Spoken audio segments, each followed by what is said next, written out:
नक्की दाद्या कशी आहे रे? माझ्या तर डोक्याच्या बाहेरची केस आहे. तीच की येताना कसली रागात आलती जाताना हसत गेली.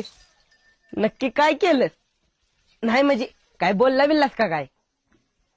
तिला खरं प्रेम काय असतं हे पटवून दिलं आणि पटले बी तिला. पण तुम्ही काय माकडानं घोळ घालून ठेवलाय? आम्ही नाही, तूच घातलास गोळ. काय लिहिलेलंस त्या चिठ्ठीत? तिच्या बापाला बी काय कळलं नसतं. तिच्या बापाला कळलं नसतं ते तुम्हाला कळलं का? अरे मी याला नको म्हणलं तरी त्यानं जातानाच वाचली चिठ्ठी. अरे दाद्या तसं काय नाही. नाही म्हणजे तुझी काळजी वाटली म्हणून म्हणलं चिठ्ठी द्यायच्या आधी दुरुस्त करून घ्यावी. नको, माझी काळजी नको करू. आणि या पुढे जर काळजी केलीस ना तुझं काळीच काढून घेईन, कळलं का? पुन्हा नाही असं होणार. येतो मी. बरं दादी ऐक की, कसं असतंय रे खरं प्रेम? आणि कधी कळतंय प्रेम झालेलं? एक दिवस निवांत आहे. हा, तुला बसून 26 तर सांगतो. निघ आत्ता गुराकडं पळ. माकड छाप.